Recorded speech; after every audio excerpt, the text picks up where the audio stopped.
Les spécialistes vous parlent sur SOS Docteur TV. Il s'agit de la santé de la femme, cette fois-ci dans votre émission de tous les mardis à 9 heures. La santé de la femme, son bien-être, comment s'y prend-elle?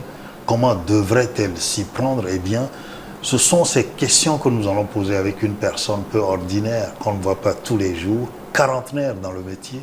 Elle est gynécologue obstétricienne, j'ai non son nom, c'est le docteur Ami Nono Niamé. Docteur Niamé, bonjour. Bonjour.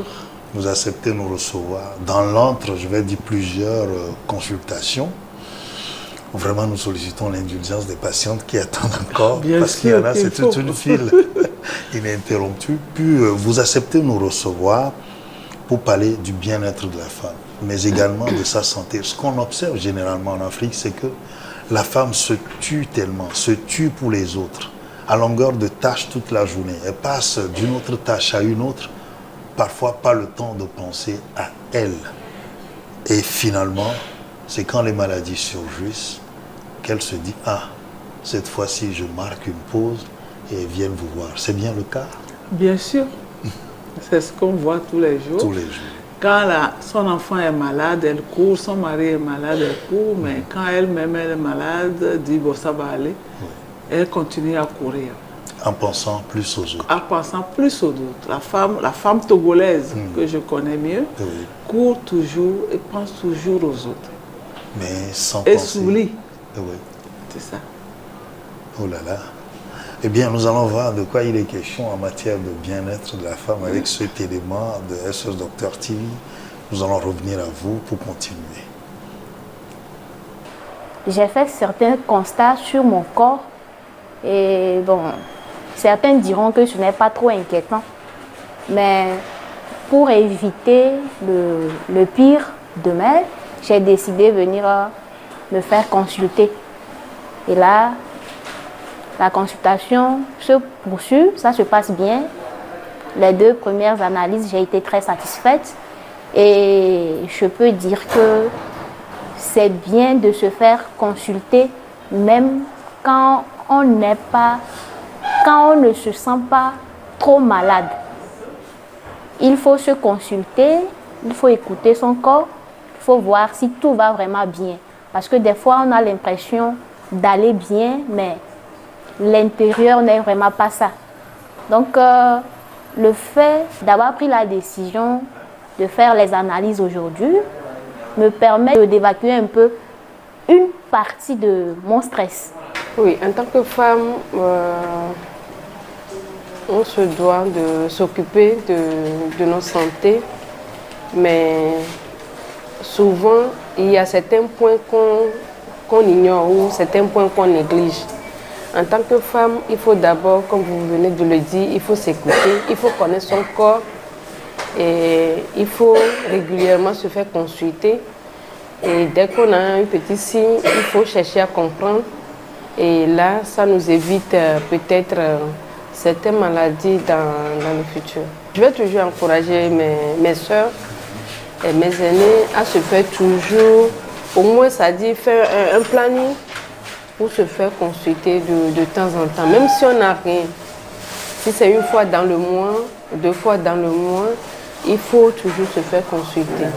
Alors, docteur Niamé, 40 ans d'exercice, 40 ans de pratique pour recevoir, pas que les femmes, j'imagine, mais en partie plus les femmes qui amènent leurs problèmes de santé. Vous l'avez introduit tout à l'heure, après avoir attendu peut-être trop longtemps.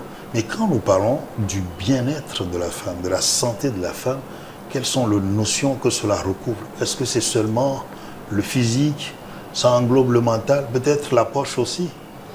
Oui, mais la femme, quand on parle du bien-être de la femme, il ne faut pas parler seulement de sa santé physique, mais il faut parler, c'est un tout. Oui. Comme on dit, de la tête aux pieds.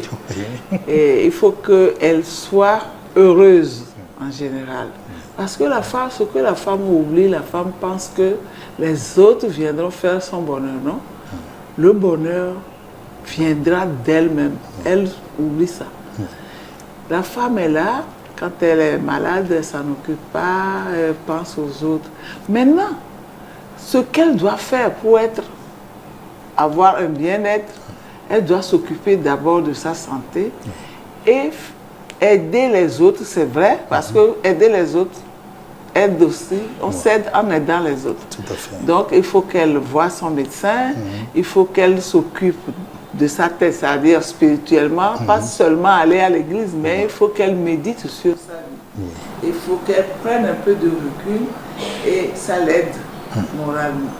Et quand elle est, il faut qu'elle ait son bien-être, c'est pas tout, c'est pas seulement le corps, tout ce qui l'entoure, c'est pour ça qu'elle court, mais elle oublie que je vais être bien dans mon corps, dans mon esprit, en aidant les autres, mais elle oublie qu'elle devait aider son corps aussi à supporter la surcharge qu'elle lui donne. Et en retour de l'autre côté, il faut qu'elle arrive à faire en sorte que les autres pensent à elle aussi, ce qu'elle ne fait pas d'habitude. Mais si, quand j'aide les autres, elles doivent penser à moi. Mais ce n'est pas le cas le plus souvent. On voit peu d'hommes accompagnent par exemple leur femme à l'hôpital. Très peu. C'est pourquoi moi, quand je reçois une femme et son mari l'accompagne, la première des choses, je salue les deux et je félicite l'homme. C'est rare de nous aider à sensibiliser les autres. Il faut qu'ils sensibilisent ses collègues pour que les autres aussi amènent leur femme. La femme aime beaucoup à être accompagnée. Mais il faut qu'elle parle, il faut qu'elle le dise. Mais on ne nous comprend pas. On dit qu'elle parle trop. Il faut qu'elle le dise. Mais la femme est faite d'ailleurs pour parler. La femme est faite pour parler, mais il y a des femmes qui ne parlent pas. Nous ne parlons pas de ce qu'il faut. De ce qu'il faut dire, nous ne le disons pas. Voilà. Nous oublions un peu, nous passons à côté. On ne veut pas toucher du doigt le vrai problème. On laisse l'autre deviner. Et pendant ce temps, quand on a fini, quand on a fait passer son temps à parler d'autre chose, on a distrait l'autre, il ne va plus chercher à deviner. C'est pas qu'on a distrait l'autre, l'autre même se distrait. Ben voilà, ça c'est vraiment du docteur Niamé. Mais docteur, c'est vrai, on le parle comme ça avec des mots simples, avec du sourire, mais ça reste quand même un sujet très important, très crucial pour la femme de savoir qu'elle doit prendre soin de sa santé et de son bien-être.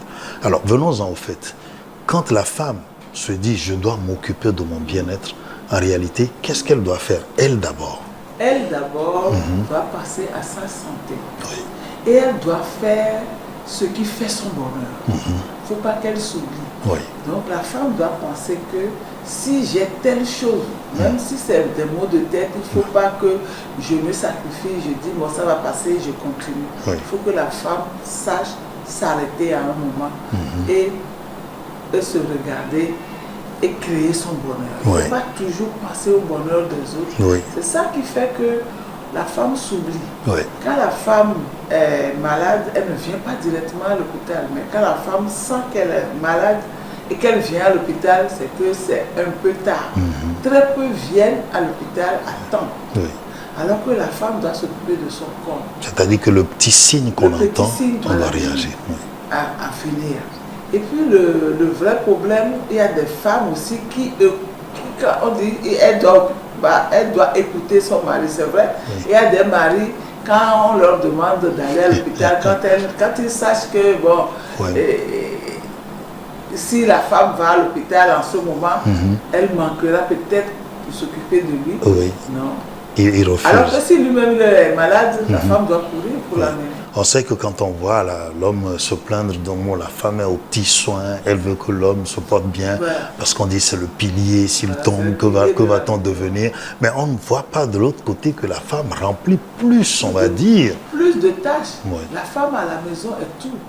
Il est le ministre des Affaires étrangères, il est le chef du budget, il est le médecin de la famille.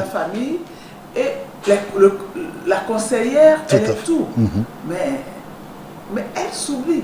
Il faut qu'elle s'occupe de son corps. C'est-à-dire, avant de me dire que je suis femme, je dois m'occuper des autres, il faut que je sois en bonne forme moi-même d'abord. Nous devons diviser cette bonne forme en plusieurs parties. D'accord. D'abord, il faut que la femme se regarde. Mais il y a des femmes, quand tu les vois à la maison, c'est pas ça. Il faut que la femme s'occupe de son corps. Quand on dit le plus souvent, la joie dans le corps doit se répandre, dans le cœur doit se répandre sur le corps. Voilà. Donc il faut que la femme se mette à valeur. Est-ce que je brille? Est-ce que je scintille ou bien je suis sombre? C'est pas parce que je suis à la maison que je dois manquer d'éclat. Voilà, il faut que la femme brille.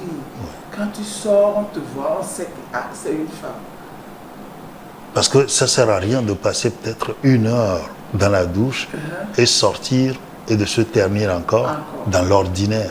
Mais il faut qu'à chaque fois, même la femme, quand on rentre, on la voit en train de balayer la cour, il faut qu'elle puisse quand même refléter voilà. La femme. Et en dehors de son aspect extérieur, il faut qu'elle s'occupe de son intérieur aussi, en se donnant un peu de temps de recul dans la maison. C'est-à-dire, après les tâches, il faut qu'elle prenne un peu de recul, pour méditer un peu. S'isoler un tout petit moment. Voilà, s'isoler un peu. Demander à ce que monsieur lui accorde quelques minutes pour se reprendre, voilà, des émotions de la journée. Et en dehors de s'occuper de la maison, s'occuper de son corps et de son esprit, maintenant, il faut que la femme s'occupe vraiment de son corps. Je dis médicalement. Toute femme doit aller à l'hôpital dès les premiers signes de sa maladie. Tout à fait. Parce que nous les voyons souvent, dans la majorité des cas, un peu tard.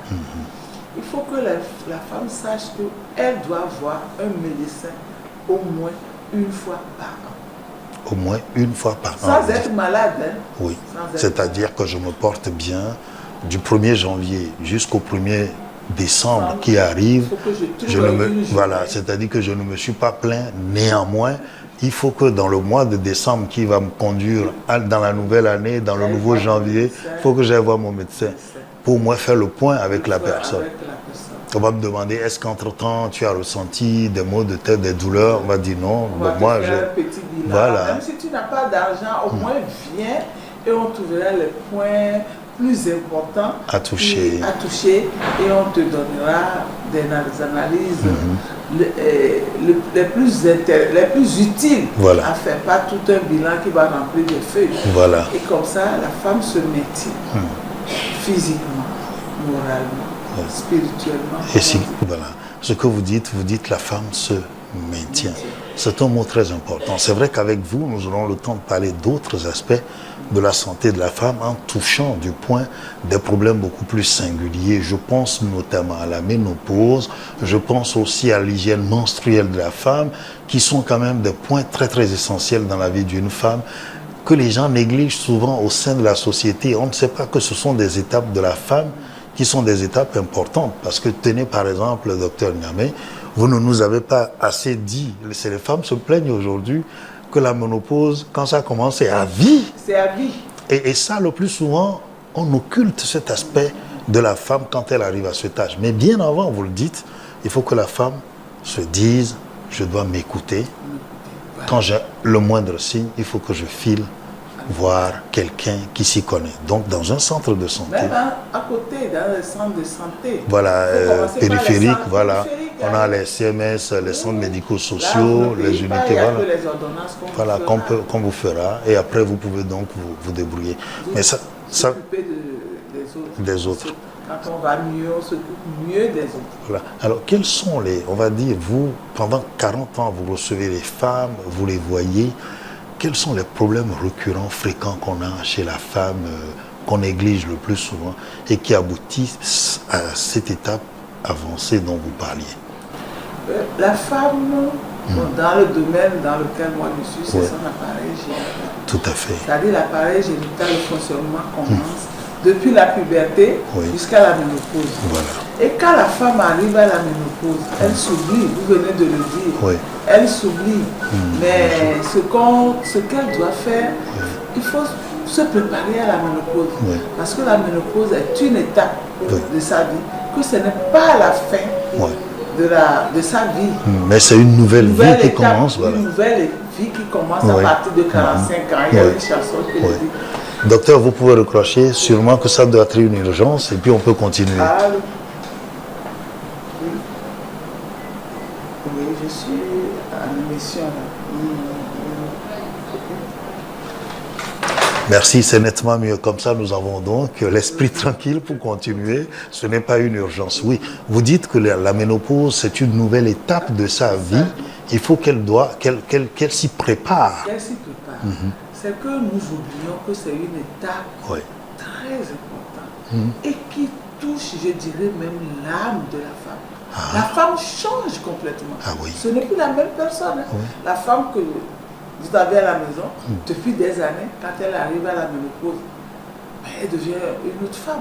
Vous ne la reconnaissez plus. Vous ne la reconnaissez plus. Et si vous n'êtes pas renseigné, vous n'êtes pas informé, vous vous dites, mais c'est qui elle est devenue? Elle est tombée sur la tête, qu'est-ce qui se passe? Elle est devenue une autre personne. Il y a des hommes qui viennent, qui te plaisent, et nous sommes obligés de leur expliquer que c'est cette étape-là, que c'est à vous de l'accompagner.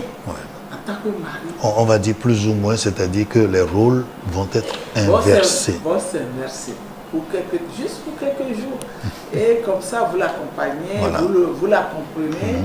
Parce qu'au moment de la ménopause, je ne vais pas parler de la ménopause uniquement, mais c'est une étape très dure pour la femme. C'est à ce moment-là qu'elle est irritée, il y a une sorte d'irritabilité, elle s'énerve. Émotionnellement, la femme devient bouillante. Complètement.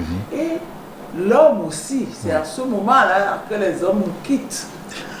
Ah, oui, parce que la femme n'étant pas bien préparée pour sa ménopause, n'arrive pas à assurer tous les rôles.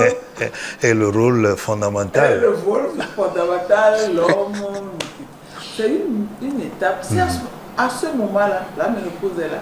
Les enfants arrivent à l'âge adulte, les enfants s'en vont. La maison devient vide. On est seul avec nos maris. Vous vous retrouvez seul. Avec notre mari. C'est ça. Mais s'il n'y a pas le bon courant, avant les enfants faisaient tampon. Oui, bien sûr. Donc parce qu'on a un peu de gêne à faire vivre, voilà. Les collisions ne se font pas voir, ne se font pas sentir. Ça se gère en chambre, et puis le matin, on sauve la face devant les enfants. Pour l'harmonie de la famille, on garde le sourire alors que ça va. Tout se déchaîne. C'est pourquoi je demande quand même aux femmes, si vous arrivez à vous approcher de cette date-là, même si vous ne venez pas souvent à l'hôpital, il faut commencer par être fréquent. Il faut commencer à venir parce qu'avec les conseils, les médicaments, des fois, ça peut aider les effets. Alors, docteur Niamé, c'est vrai, on en était à parler justement des problèmes rencontrés chez la femme au cours de sa vie. Depuis, quand on dit femme, c'est aussi depuis la jeune fille, les problèmes de santé qu'on a. Vous les avez accompagnés 40 ans, j'imagine qu'une jeune fille a fait le chemin avec vous, vous avez pu l'observer toute la vie. Quels sont les problèmes fréquents qu'on rencontre chez la femme? Les problèmes fréquents, si moi je parle à part les autres côtés, sur le plan gynécologique, la puberté. Si on commence par la puberté, il y a plein de problèmes à la puberté. La fille peut ne pas avoir ses règles, ou bien peut en avoir trop, ou bien il y a plein de perturbations. Et la fille, on l'amène pour qu'on voit ce qui ne va pas, pourquoi ses règles il y a eu une sorte d'irrégularité, pourquoi les règles ne viennent pas, ou bien pourquoi elles viennent abondamment. Et si on règle ce moment, maintenant on arrive à la période de la maternité. Quand la femme arrive à la puberté et la vie de femme, la vie de bien sûr. Et il y a les grossesses qui viennent. Ou bien, le plus grave encore, grossesse, on suit la grossesse jusqu'à ce qu'on accouche. Mais on peut ne pas avoir d'enfant. Ça aussi, c'est un drame dans les couples. Il y a des problèmes d'infertilité qu'il faut traiter, gérer. Au moins, si on arrive et que la femme arrive à faire un enfant, c'est bien. Elle peut ne pas en avoir, on peut tout faire. Et ça aussi, c'est un stress existentiel pour les femmes. C'est une période de stress existentiel que nous rencontrons souvent chez les femmes. Et après, il y a les grossesses qu'on suit, les différentes phases de la grossesse jusqu'à la ménopause. Et parfois, pour les problèmes d'infertilité, vous le dites, il y a une solution que chez vous ici, c'est vrai, à Biassa, la fécondation in vitro, là, la FIV dont vous avez parlé. Mais en dehors de ces problèmes, il y a surtout aussi les cancers qui sont devenus légion chez la femme. Et on parle des cancers de la femme et parfois même, vous ne voulez même pas les énoncer. Voilà, je ne voulais pas en parler parce que vraiment, actuellement, je me pose la question. Qu'est-ce qui se passe? Ou bien on fait les diagnostics trop, ou bien, je ne sais pas, il y a eu une augmentation vraie, même dans les pays européens, ils disent que la fréquence des cancers est très élevée. Et puis, nous avons aussi le fait de ne pas venir en consultation. Tout à fait. La fille, à partir du moment où elle commence à avoir les rapports sexuels, doit venir en consultation. Pour qu'on puisse gérer déjà les premiers problèmes d'infection et tout ça. Mais on a vu que le cancer du col, de l'utérus, qui est devenu le deuxième cancer de la femme, est dû à un virus. Le papillomavirus. Le papillomavirus. Donc, si la fille vient déjà en consultation et qu'on règle ces problèmes d'infection, parce que le papillomavirus qui est dans votre vagin aujourd'hui, ce n'est pas dans 10 ans qu'il va se manifester, même dans 20 ans. Le virus que vous avez eu il y a 20 ans est là et le cancer peut se développer 20 ans après. C'est-à-dire que ce virus est là, il fait son travail. Doucement, il grignote le col progressivement et on arrive à la phase de cancer. Alors que si la jeune fille vient déjà et que c'est détecté à ce moment-là, cette phase, c'est encore possible de régler le problème. Elles ne viennent pas parce qu'elles ne savent pas. Il faut que quelqu'un leur dise que vous avez seulement 15 ans, mais vous pouvez aller en consultation. Vous n'avez que 10, à partir du moment où elles commencent à avoir les règles. Nous avons aussi des jeunes filles de 8 à 10 ans qui ont des nodules du sein. Qui ne sont pas des cancers. Ça aussi, il faut que les parents les amènent. Déjà à ce stade-là, si on arrive. Alors, ce que vous dites aujourd'hui, c'est qu'une jeune fille pubère, il faut qu'on l'amène à comprendre qu'elle doit avoir pour amie la gynécologue. Ou bien la sage-femme du quartier, qui lui donne des conseils, qui lui parle. Et il faut déjà aussi qu'à l'école, on commence par apprendre ça aux jeunes filles. Le problème les mères de demain, Le problème qu'on a, c'est que la femme togolaise n'aime pas beaucoup parler de la sexualité à son enfant. Puisque c'est tabou. De telle sorte que les jeunes filles ne comprennent rien. On devait faire déjà à 8 ans, parce que les enfants sont déjà pubères à 9 ans, maintenant 10 ans. Donc à partir de 8 ans, on devait commencer à avoir, il y a un carnet, un livret que la TBS faisait avant, je ne sais pas s'ils le font encore pour le moment, pour les aider à informer les enfants progressivement. Et lui parler de ses premières menstrues, de ses premières règles, pour lui dire voilà ce que tu devais faire. La femme, on ne nous parle jamais.